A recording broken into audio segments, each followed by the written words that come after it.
Guys, I'm taking a look at the schedule in earnest now as we're getting some things that have folded into place. And the more I look at it, the more that this Big Ten game between Ohio State and USC is massive.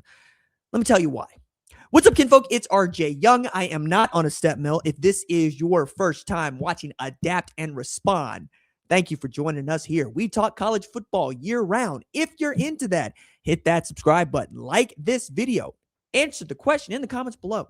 What do you think the records will be of Ohio State and USC when they face off on October 31st in what should be a pivotal stretch for the Buckeyes and the most important game of 2026 for the Trojans?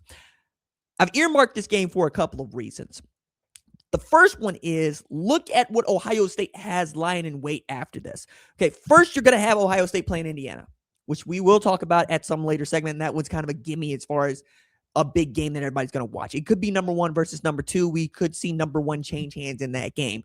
We could also see those two teams play once again in the Big Ten championship and even in the college football playoff, and dare I say it, the national championship game. Both of those programs are that talented and that well coached.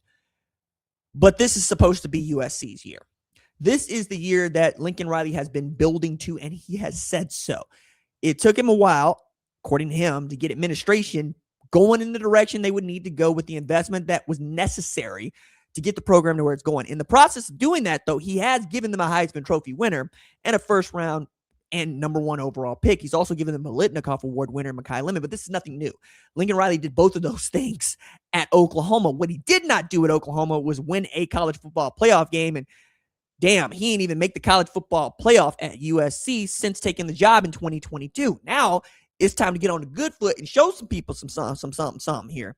Now, you've got Waymo Jordan coming back, right? You've got a couple of really outstanding receivers on the rise after you losing Mekhi Lemon, among others. And I genuinely believe that Jaden Mayava can be that dude, right? I genuinely believe that. I think Jaden Mayava gives all the vibes of a Lincoln Riley quarterback that you would need to see. First round talent, maybe not in age, but certainly in arm strength and in playmaking ability, which is something that we know Lincoln Riley has always prided himself on allowing for his quarterbacks to do. It's just be magicians back there when they need to. He gives them a lot of license to go make plays, from Baker Mayfield to Kyler Murray to Jalen Hurts, even to Spencer Rattler, Tanner Mordecai. Those of y'all that don't remember, that's okay. All the way up to Caleb Williams and taking the reins away from Miller Moss, handing him to Jaden Mayava. He believes in his quarterbacks, and it's one of his great attributes. Matter of fact, he even says, I don't really care how strong the guy's arm is or how big he is. I care about, is the guy a winner? Because if he's a winner, winning generally follows quarterbacks around. But that's never been the weak link in the Lincoln Riley program, ever. It's always been the strength. His play calling, his offense, being explosive, getting points on the board.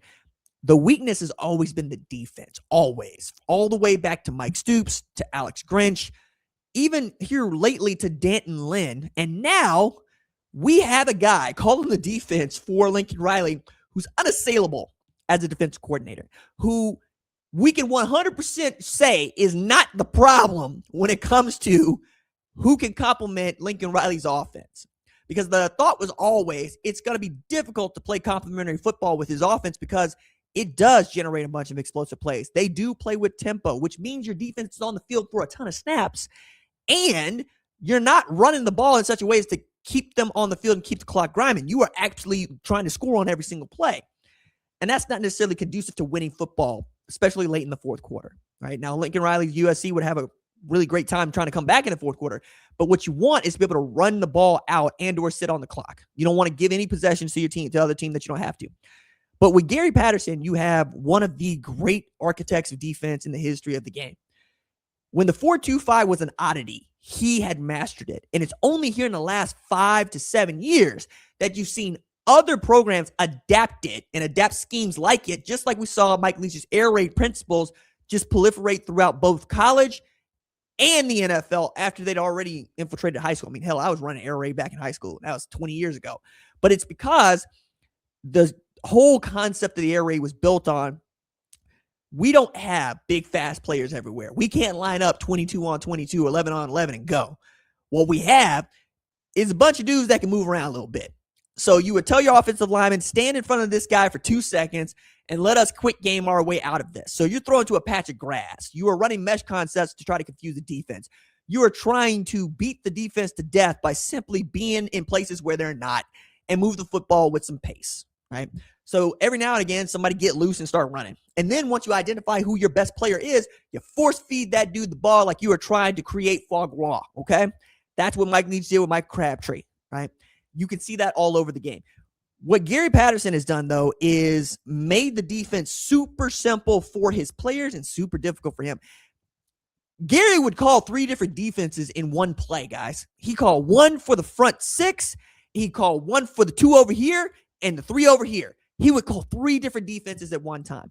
And he would be one of the only guys that you could absolutely stand on who would have his defense ready to go. And he could run through offensive coordinators because it wasn't that big a deal to him. When he had Trayvon Boykin, they was monsters. When he had Andy Dalton, they was monsters. When he had Kenny Trill Hill, they was monsters.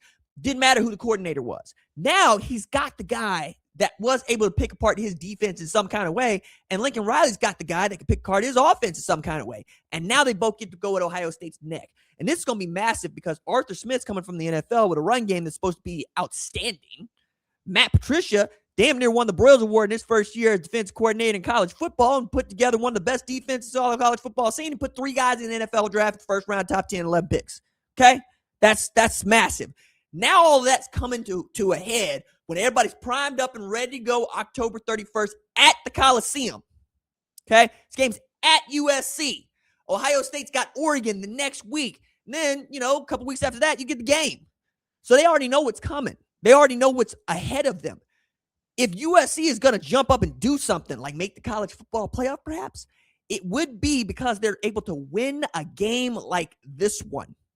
It doesn't happen that often when you have the kind of tools at your disposal that USC does, when you got the Buckeyes coming to you, and you might catch them at a time when, let's say, they lost that Indiana game. Or, better for you, they won it.